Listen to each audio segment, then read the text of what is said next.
All right, good day, everybody. Welcome to the Sports Inquirer show. This is E. Marceau Pertut. Hope you're doing well out there in the world. We are recording this on Wednesday, November 4th, 2020, day after Election Day. A lot going on in the world of politics and also in the world of sports. We'll break it all down throughout our broadcast. As always, if you want to follow everything that we're doing, head to the mothership, thesportsinquirer.net. Premier site for news and notes in the world of sports. We have excellent interviews from all of our collegiate teams in Metro Atlanta, including Georgia State Volleyball and Georgia Tech Volleyball as well. We did an excellent interview with head coach Michelle Collier as the team concluded its fall session. We also have items from Georgia State women's and men's soccer. We've spoken to women's coach Ed Joyce. That is up today. And we spoke to Brett Suritsey as well, the men's coach for the Panthers. That has been up within the past 24 hours. So make sure you head to the site and check all of those items out. You can also head to our social media platforms, starting with Twitter and Instagram, under Sports Inquirer. That's all one word. So make sure that you go to those to see all the stuff we are doing. You also go to Facebook. We have two pages on there, The Sports Inquirer and Sports Inquirer. Either one will take you to where you need to be. And then finally, subscribe to us on YouTube, SoundCloud, Spotify, Google Podcast, and iTunes under The Sports Inquirer. You search any of those pages. On those pages, search us up, and we'll pop up. You can like us, subscribe, and listen to our broadcast. We will greatly appreciate it. As I mentioned, today is November 4th, the day after Election Day. We don't get political often on the show, but I will say patience is a virtue. Just have to sit back and wherever you're listening to our show, we're based in the state of Georgia and Metro Atlanta. We obviously had two senator elections that took place. Those have been, well, one is confirmed, and then one is going to go into a runoff in January. And we also have a presidential election as well, but if you're listening to us right now, we do not have a president of, well, we have a president of the United States in Donald Trump, but the election for the next term has not been done yet. And my joke has been the entire time that the week of Thanksgiving is when we'll know who our next president will be, whether it's Trump for another term or Biden for his first term as the president. Thanksgiving might be a little rough or a little too long, but I knew by election night we were not going to have a president elected. Whatever side you're on, whatever party you support, there's just too close of a race to make a decision based on that. And then also, the demographics just all around the country is really split down the middle. You look at the total vote, and it's pretty much 50-50. By the time you listen to this, I think Biden may have the popular vote by a few million, which is not much, relatively speaking. But you also have the processes of voting. I personally went for early voting in person the very first day. I was able to do it. Very fortunate. Poll opened at 7 o'clock. I got there 6:15, waited in line till it opened at 7. 7 o'clock it opened. I was out of there by 7:45 a.m. So I was very fortunate in that regard. But yeah, people waiting a very long time to vote. And here in Georgia, I heard stuff from 15 minutes to 6-7 hours. And just a lot of stuff going on there. And you also have the forms of voting. You have the absentee ballots. You have the mail-in ballots. And more than ever, people were using those options. When I first started voting back I turned 18 in 1999. So my first presidential election was the year 2000. And you really didn't hear about absentee ballots or mail-in ballots for only military people, for obvious reasons. They are not based in their state. They're abroad, or they maybe even stationed in the United States, but not where they are in from their state, or their home state that they represent. So you saw a lot of people doing the military people, and you see some athletes that kind of do that as well, because you'd hear people that may reside in one state where they play or their professional team is based, but they have home residence in another state. So out here, athletes doing that. And outside of that, you really didn't, for me personally, I didn't hear too much about the voting for alternative ways. I was brought up with my mother. We'd go down to the local high school or elementary school in Williamsburg, Brooklyn. We go down there and do the ballot. I remember the old school ballots where you actually had a big poll, or you had a polling place. You'd go inside a big like booth, and you'd have to crank your vote in and all that stuff manually with the big handle and all that stuff. So that was the way I came up with as far as the voting. But in 2020, because of access to information plus the coronavirus pandemic and people being worried about their health safety, which is understandable, this is the most voting we've ever seen through alternative means. And what that means is people have to compile these votes in different ways. You have the actual votes that you can go on the computer and figure that out if you go in person, but you got to count all of the absentee ballots, all the drop-off ballots, all that stuff, and that's going to take a lot of time. So that's why I knew that this election, for presidential election, and we're seeing it locally here in Georgia, even some of the O's are taking some time because people there, you have to count, excuse me, you have to count every single ballot, and that takes a lot of time. So patience is a virtue that you have to enjoy and embrace during these times, and I hope all of you out there that are listening are doing that as well. Today's broadcast, we're going to break down the past week in the NFL and the Gridiron Blitz. We'll also go into the world of college athletics and technical state of Georgia athletics. And then finally, we have the original free kick where we will discuss Atlanta United and their push for a spot in the Major League Soccer playoffs. I'll start with football and recap some things that took place over the past week. It was a very interesting week where a lot of teams trailing by pretty significant margins and finding ways to win contests. The Denver Broncos overcame a 20-point deficit to defeat the Los Angeles Chargers, and Pittsburgh Steelers overcame a 10-point deficit to defeat Baltimore. New Orleans was also down 10 points and came back and won in overtime against the Bears in Chicago. So you have 25 games this season where a team has been down by at least 10 points and found a way to win the game. And that's the second most in NFL history through 8 weeks. Only in 1987, where there were 26 teams, did that we've had this type of scenario. And actually, I need to say that we did tie that because Tampa, they were down double digits to the Giants, and they came back and won the game. So that's where you're seeing a lot of teams go for fast starts and are unable to hold the lead. I think stamina is an issue with that. You have these teams that are not having traditional practice schedules because of all the precautions with the pandemic and being healthy in that regard. So I think you have players and coaching staffs that are not 100% prepared for a contest. You also have the lack of home field advantage. There was a time that if you were down double digits, especially on the road, and the home crowd was getting on you, and you had a lot more difficult time emerging with a victory. Home field advantage is almost non-existent. I think if you look at the raw numbers, it's close to 50-50 as far as the contests go. And, I mean, there's some skewed numbers with that. You have teams like in the NFC West, which are doing really well, and the NFC East teams that are not doing so high. We'll get to those teams throughout our recap. But the lack of home field advantage for these teams, I think, affects that in a way. And, it's just a factor in everything that's going on. All right, let's get to some of these games right here. Atlanta defeated Carolina 25-17. It's funny, the Falcons supporters that I know in the city, they wanted the team to do well. Then they fired Dan Quinn and Thomas Dimitroff, the general manager, Dan Quinn, the head coach. And they are in rebuild mode, so they want to see some younger guys, maybe get a high draft pick, and the Falcons find a way to win the game. You can't win either way. It's very tough. But I think when you have a team of veterans like the Falcons do, tanking is darn near impossible. Now, the Jets are making a nice run at it right now as far as I think at this stage they realize they want Trevor Lawrence or Justin Fields as their number one quarterback, the top overall pick. So they've taken the stance of we're going to lose games and figure it out from there.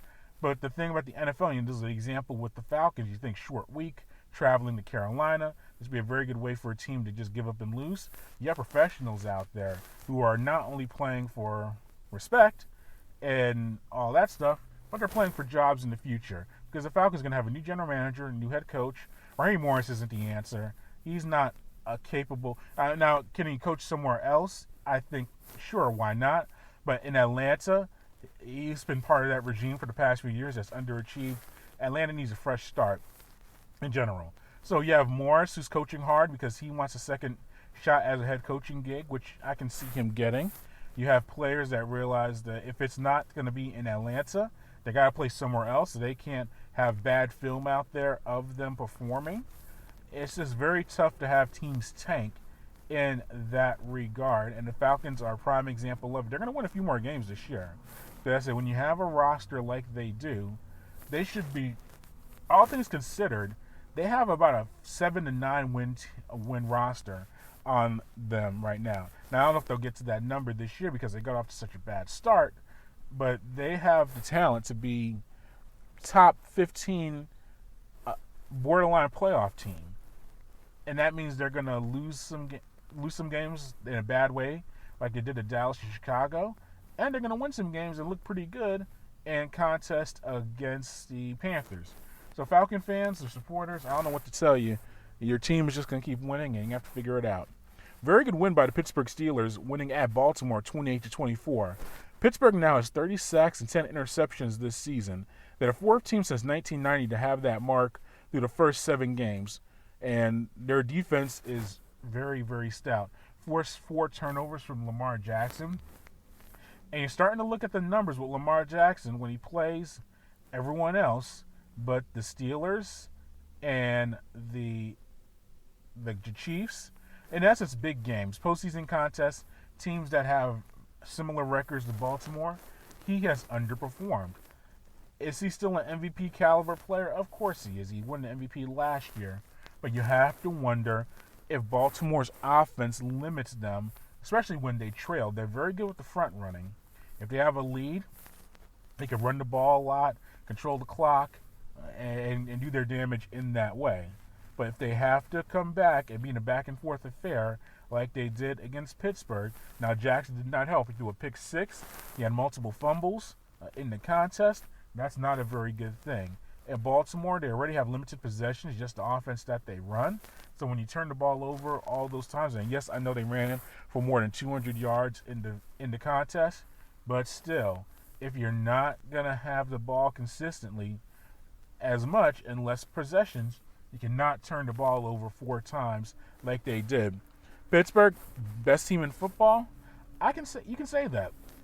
Defensively, they're outstanding. Now, I know they're going to miss Devin Bush, the middle linebacker. He's out with the season with an injury. But you look at their pass rushers, Dupree and Watt, and you look at them, Minka Fitzpatrick as a cornerback.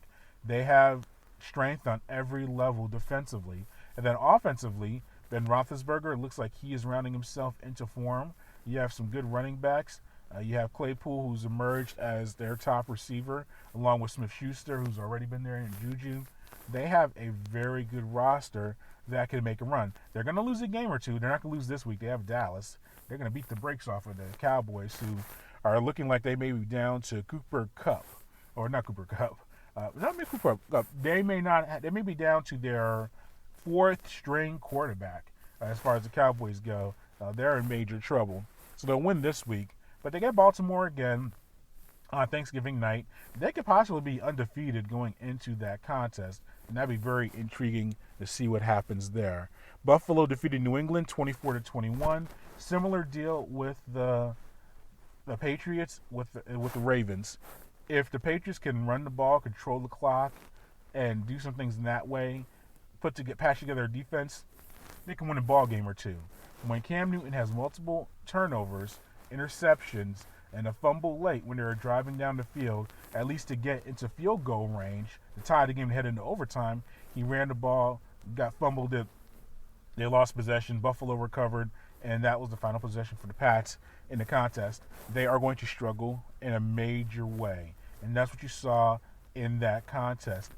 I just think the options for the Patriots are their roster is maybe bottom 5 in the NFL, just because this goes beyond Tom Brady leaving. Julian Edelman's not the same. They have several defections from the defense that sit out for this season. They're just not a very good team overall. Offensive threats are limited. Defensively, they're okay, but not good enough to carry the offense that's not playing well. The thing with Cam, if you don't go with Cam, you go Jarrett Stidham, we haven't seen too much from him. He's an unknown. Brian Hoyer, who has lost multiple, I think his losing streak is up to 10 or 11 games that he has started in the NFL. Cam's the only option, a good option that they have right now. And he has not played well overall. So I think New England right now, if they get to 500, that'd be one of the best coaching jobs in Bill Belichick's career. And that's saying a lot, all things considered, with all the Super Bowls he has won. But that is not a good roster at all. But you got to give credit to Buffalo as well. They've taken control of that division. I know Miami in Tua time, that was a good win over the Rams that they had. Tua didn't show too much. He had a nice touchdown pass in the contest, but overall, his passing was okay. He didn't turn the ball over, which was a good thing. But I think Buffalo has emerged as the main team in the AFC East to win it and to make a postseason run. So very intrigued by what we saw from Buffalo. I'm also intrigued by what I've seen from Joe Burrow of Cincinnati. He had a 249 passing yards, 2 touchdowns, no interceptions in the Bengals' 31-20 victory over Tennessee. So he's had 25 completions in 6 games this year. So he's tied Kyler Murray for who did it in last year for the second most in NFL history for a guy in his first year. Carson Wentz is the record. He did it 7 times in 2016. So you're looking at Joe Burrow and probably the better quarterback in Cleveland compared to Johnny Manziel. Wow, I'm going way back with that. Compared to Baker Mayfield, as the Browns dropped their home contest to Las Vegas 16-6. I think Baker Mayfield, he is who he is at this stage of his career. He's not going to turn it around and become a Patrick Mahomes, a Lamar Jackson type, or one of the emerging young quarterbacks that we look at and say that guy can be the best QB in the NFL over the next 5 years. I'm not counting Aaron Rodgers and Breeze and even Tom Brady. Those guys are an older demographic. But Mayfield is not the guy. He's good enough to win you about 5-6 games a season, but that's not what you want from your first overall pick.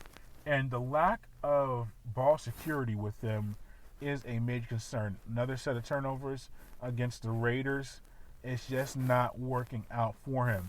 And the people that are saying, oh, he's going to be better without Odell Beckham Jr., who's out for the season with the ACL injury. No. I've never, ever believed that type of talk from people when you have an all-pro caliber player. And look at Odell Beckham. I know the numbers haven't been that great in Cleveland relative to his Giants run, but he is an all-pro caliber wide receiver. You don't just lose that guy and go to, oh, we'll be okay. He'll spread the ball out more. He'll pass it to different people. No, you need your best player on the field. And Beckham Jr. is their best player, and he's out for the season. You saw the struggles that the Browns had. I don't know where they go with that, but we'll see. Respect to the Vikings earning a 28-22 victory at Green Bay. Dalvin Cook, 226 scrimmage yards, career high for him, 3 rushing TDs. Also caught a TD pass in that contest. Just a player who had the ACL injury early on in his career. He's worked his way back. And I've been saying over the past few years, looked at the Vikings, and people talk about Adam Thielen and Kirk Cousins and Stephon Diggs and all the other players that they've had on offense. I've always said Dalvin Cook is the key to success for that offense and that roster. And you saw him break out with the career performance in that victory. And I don't know if they are going to be in contention for the division, because I still think Green Bay is the best team there. But you got to look at the Packers kind of with a side eye right now and say, do they have enough to be a contender in the NFC? They're good enough to win the division. And you look at that team. Are they better than the Bucs? We saw them lose to Tampa earlier in the year, pretty convincing fashion. Are they better than Seattle? I don't know about that. Now, Seattle's defense is historically bad for a team with only one loss on the season, but still, you got to look at all that stuff put together where the linebackers, the back seven, or the front seven, their run defense is pedestrian, not very good at all. So teams are running it on them. And then offensively, we know about Aaron Rodgers and his brilliance, but outside of Adam Jones, who are the main threats for the Packers offensively? That's a major concern that they're going to have to figure out. And they didn't address it during the trade deadline. They kept their roster the same. I think they were in talks, I guess, with Fuller, possibly bringing him in. I guess they inquired about Antonio Brown, but none of that materialized. So this is the offense they're going to have to roll with and try to figure it all out. Kansas City defeated the Jets 35-9, pretty much a scrimmage for the Chiefs. They keep it rolling. We mentioned Miami defeating the Rams 28-17. Miami's intriguing. You look at that team, Coach Flores doing a very good job for them. Tua as a starting quarterback. I guess they're just going with the young guy to see what he has. I thought Fitzpatrick was doing a very good job for them, but they're going a different direction and trying to see if Tua can give them that extra boost to make it to the playoffs. So that's intriguing. See what happens there. We mentioned the Broncos came back from 20 points down to defeat the Chargers 31-30. I like what I'm seeing from Justin Herbert. 3 touchdown passes, 270 yards passing for the Chargers in the loss. He's entering the interesting category. He joined Deshaun Watson as the only rookie QBs with at least 3 TD passes in 4 consecutive games in NFL history. So he's putting himself in some pretty good history right there. But still, I don't know if Anthony Lynn's the answer. We talked about the Falcons and they fired Dan Quinn. The biggest thing with Dan Quinn is they would have all of these double-digit leads and find a way to lose it. We know about the Super Bowl against Patriots, but 2 times this year, double-digit leads in the fourth quarter, end up losing the contest. The Chargers are in the very same boat. You have to wonder if Lynn is the answer at head coach, because that team should be in a much better spot, have a much better record than it does when you look at how they do in contest. And really, those are my rest of my NFL thoughts. Seattle defeated San Fran. That was a pretty straightforward contest there. You got to feel for the Niners. They already have out Bosa. He's out for the season. Thomas, another top lineman for them. He's gone for the year. And now you have Jimmy Garoppolo. He's going to be out multiple weeks. They've just not – the injury bug has hit the 49ers in a major way. They're in the wrong division for that to happen. So you got to worry about what's going on there with the 49ers. Philadelphia defeated Dallas 23-9. Look, if someone's going to win that NFC East, you got to figure it's going to be the Eagles. But Carson Wentz, man, not even 200 yards passing, turning the ball over multiple times as well. I don't know if it's mental with him or something physical, but he does not look the same like he did his second year in the NFL when he was MVP caliber player until he hurt his knee against the Rams, and that's when Nick Foles came in. They won the Super Bowl. We know the story there. I don't know what's going on with him, but he is not looking like a franchise quarterback at all. And I don't like seeing Jalen Hurts getting snaps and making completions and passes. They're putting him in certain scenarios if you're Carson Wentz, because Hurts, if he throws a few more passes and looks good, we've seen this before. We saw that with Jim Harbaugh a few years ago when Alex Smith was playing and the team was winning, but he put in Colin Kaepernick and Kaepernick led him all the way to a Super Bowl appearance. We've seen coaches make these changes before mid-season and go with the hotter hand, and maybe things happen. We see that with Miami, as I mentioned with Tua a few minutes ago. You can see Jalen Hurts in there, and I know you say, well, Carson Wentz is making X amount of dollars. He's one of the highest paid guys. We've seen them go with the backups before, and they like to roll that way. So I would not be surprised if Hurts finds a way to get some snaps in and makes the situation there very intriguing overall. Let's transition to the technical state of Georgia athletics and talk some college football. Man, it was a rough day for the Panthers at home against Coastal Carolina, getting shut out. The Panthers have had a very inconsistent year where they've looked good and getting wins in good contests like it's East Carolina at home. They had a very big win. They won at Troy in a very competitive contest. They were very competitive against not Monroe. They play Monroe this upcoming Saturday, but competitive against Louisiana, Lafayette, who was a ranked team, and it went down to the final possession. You look at that contest, and Arkansas State put up 50-plus points and still lost the game. But you saw the offense rolling there, defensive was there.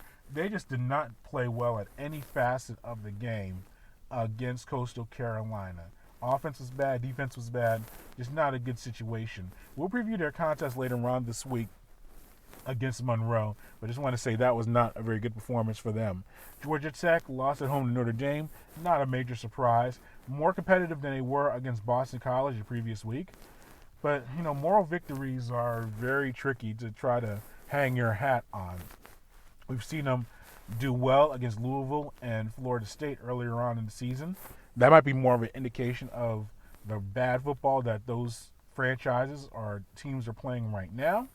But Georgia Tech, you just got to figure they have to find some areas of improvement. They don't have a game this week, so they can take a break and get a bye and try to find a way to win a few more games. Maybe get to 500 for the regular season. Georgia football, the Bulldogs won at Kentucky 14-3. Look, Stetson Bennett is not the answer at quarterback, but if JT Marshall and some of the other guys can't, not to JT Marshall, that's a wrestler. If JD Daniels, if he can't get onto the field, I don't know what's going on in Georgia, but the quarterback situation just is not good.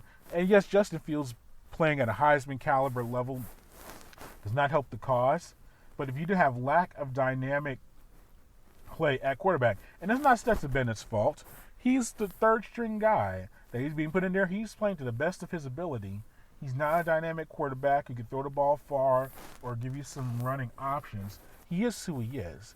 And Georgia's they're going to try to find a way to roll with this style of play. A lot of running the ball behind Zeus and some of their other backs and the big offensive line. And that's just, they're going to be their approach to things. I don't think it's a national championship caliber approach. I don't think you're going to beat Alabama. If you face them in the SEC championship game with this approach, they might struggle this week, and they will struggle this week if they play like they did against Kentucky, against Florida and Jacksonville this upcoming week.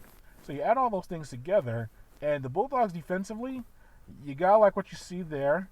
I know even in that loss to Alabama, they gave up some points, but overall, they're a top 10 caliber defense in the entire nation, and that's really all you can ask. But offensively, we look at all the other contenders at a national championship level, and that's where Georgia wants to be. Alabama, Clemson, Ohio State. You have three of maybe the top 5 offenses in all of college football among those three teams. And Georgia just does not fit in that category.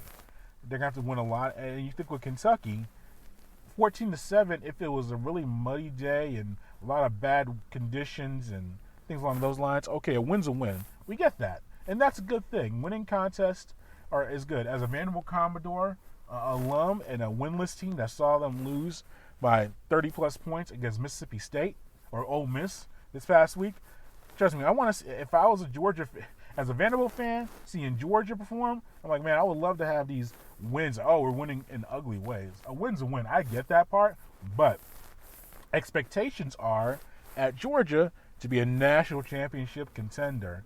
And if they keep it up in this way, they're not going to reach that type of level. So that's my thoughts on Georgia. Rest of college football, I still expect Clemson to beat Notre Dame this upcoming week. Like, I know Trevor Lawrence out with coronavirus and his recovery from that, and they have the DJ, their freshman quarterback, in there. And I know they struggled against Boston College, a very close contest in Clemson, and they got to go to Notre Dame, and it's be nighttime game and prime time and all of this stuff. Clemson is still a double-digit points better team than Notre Dame. If Clemson does not turn the ball over and doesn't make a lot of mistakes and plays their type of game, they're still going to beat Notre Dame. And I think still by double digits. And Notre Dame's a solid team, top 10 team nationally. They're playing in the ACC this year is intriguing, a little bit different. Not mad at that. I like seeing that type of stuff. But overall, they are not at the caliber of Clemson. And if Notre Dame wins, would it be shocking?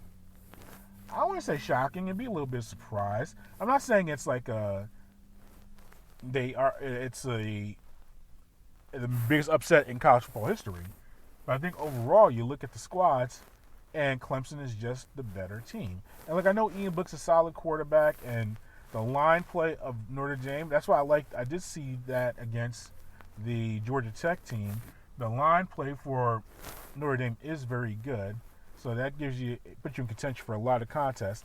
But overall, I think Clemson should still win that contest pretty easily. And so I'll make that prediction later on this week. The Big 12 is a national trouble. Oklahoma State went down this past week. In Texas and Oklahoma, they have some losses on their record this year. I don't think you can see a playoff team from the Big 12. And that's what I've been saying for the beginning of this college football season. And that's why Georgia, I know I railed on them and talked bad about them, but if they win the rest of their games, including beating Alabama in the SEC title game, there is room for 2 SEC teams in the playoffs. I think there's room for 2 ACC teams in the playoffs. If Notre Dame beats Clemson without Trevor Lawrence, who's probably the best player in college football, or right up there with Justin Fields and a handful of other guys, and Lawrence comes back and Clemson rolls the rest of the season, including beating Notre Dame in the revenge game or the second game in the ACC championship, Clemson could find their way, and Notre Dame could find their way into the playoffs. Because I look at it this way. If the Pac-12, I don't think any of those teams are going to make the playoffs. That schedule, only 7 games. If they get them all in, that's not enough of a... I think you need to play a lot more games. You have these teams playing since the beginning of the year, back since September. And now the Pac-12 is going to roll in there and play only 6 games and 7 games. Say, hey, we're USC or Oregon. We're undefeated. Yeah, I want to see some more from your contest. And I'd be saying the same exact thing if it was reversed. So it's not an SEC biased or a Southern bias or East Coast bias, any of that stuff. I just think the lack of games is going to really hurt the Pac-12 as far as having a team in the postseason. Big 12, we mentioned all those teams. They have losses. They're beating each other up. Ohio State's a major player, and I by name, and they're looking really good right now. I think if Ohio State wins out in the rest of their games, even though they'll only maybe have 10 games compared to an 11 or 12 from an SEC or ACC school, I think Ohio State finds their way into the playoffs. And so we'll just say one SEC team, we'll say Alabama, ACC team, Clemson, Ohio State is the third team in the playoff. That 4th spot's wide open. And I know the Cincinnati people and BYU folks, the undefeated teams that are either independent or in the non-Power 5 schools, much love to you. But I think that if you have an SEC team, in the Georgia scenario I mentioned, it's going to be very tough for them to be denied in comparison to the BYU's or Cincinnati's. So we'll see what happens there as we roll through the college football season. And I mentioned Justin Fields, special player. And we're a little biased here in Metro Atlanta because we've seen him play for years. He went to Harrison High School in Kennesaw, which is literally 15 minutes away from where I live in Metro Atlanta. So we've seen the guy play for a few years. So we're biased in our enjoyment of Justin Fields. But, man, just watching him throw dimes and just dominate that performance against Penn State, he's a major player. He's very special. I think it's going to be very intriguing when the NFL draft comes around, because we've heard about Trevor Lawrence since his freshman year so much. And he got a jump start because Fields didn't play that much his freshman year at University of Georgia. And then he transferred into Ohio State. He played very well last year as a sophomore. And now this year, junior season, he's balling as well. But Trevor Lawrence started as a freshman, national championship, played very good his sophomore year. He's playing great now. So we've heard of Lawrence a little bit more. But I think when it comes to draft day, I can see a team intrigued by Fields and taking him over Trevor Lawrence. So I'm just very intrigued by all of that. And we'll conclude the show talking about Atlanta United. They were able to earn a 2-0 victory Sunday night at Mercedes-Benz Stadium over Cincinnati. in the team's home regular season finale. Adam Jean scored his third goal of the season. Marcelino Moreno, he had his first goal for the club, the new designated player for Atlanta. Brad Guzan had a 6 clean sheet of the season. So that means that Atlanta still has a chance to make the playoffs. It's going to come down to decision day on November 8th when they face the Columbus Crew, which is this Sunday. But Atlanta took the lead in the 8th minute. Adam Jean was able to receive a pass, or Jurgen Damm received a pass from Moreno on the right wing, and he moved past his defender, centering pass to Adam Jean, who struck the ball very well with his right foot and made the score 1-0. And then the second goal came when John Gallagher drew a penalty in the 25th minute, and he was fouled by Kendall Watson, and Moreno stepped up, made the penalty shot, and Atlanta was able to get the 2-0 victory. Now, it has not been the best year for the Five Stripes in Atlanta United. You had injury to Joseph Martinez, the top player arguably in Major League Soccer. You had the MLS is Back tournament in Orlando, which was a sports disaster for Atlanta. Lost all 3 of those games. You had a dismissal of Frank DeBoer, the manager. The elevation of interim manager Stephen Glass from the United 2. You had the transfer of Pity Martinez away from the team. Ezekiel Barco having a long-term injury that has affected his playing time and him trying to get back onto the field consistently. All that being said, and just defensive woes throughout, lack of scoring, if they find a way to get a result in Columbus, it'll have to be a win, and some other things break their way, Atlanta can find itself in the playoffs. Now, I don't think that Stephen Glass is going to be the permanent manager, and there's still some moves to be made in the offseason to rebuild the team back to a championship contender, and that includes getting a new manager, figuring out what you're going to do with Ezekiel Barco, Joseph Martinez hopefully comes back full health. A lot's going to go into that, but that's off-season talk. If they can find a way to make the postseason, and if they get losing the first round to Toronto or Philadelphia or whoever, one of the top teams in the East, that still would be not the result that you want overall, because Atlanta has, similar to University of Georgia in football, championship aspirations. But all things being considered, everything that I mentioned with the team and all the turmoil and the turnover, appearance in the playoffs would be a nice consolation prize for the season. At least say, hey, we gritted our way to become a postseason squad. And so we'll see what happens there. And we'll break down that Columbus game a little bit more specifically later on in the week. But that concludes today's show. Thanks for listening to our podcast, the Sports Inquirer Show. As always, if you want to follow everything that we're doing, head to the mothership, to sportsinquirer.net. You can also go to our social media platforms on Twitter and Instagram with Sports Inquirer. That's all one word. You can also go to our Facebook page, The Sports Inquirer. And then finally, subscribe to us on YouTube, SoundCloud, Spotify, Google Podcasts, and iTunes. Just search The Sports Inquirer, and we'll be right there for you to listen to. Until next time, good fight, good night, be safe.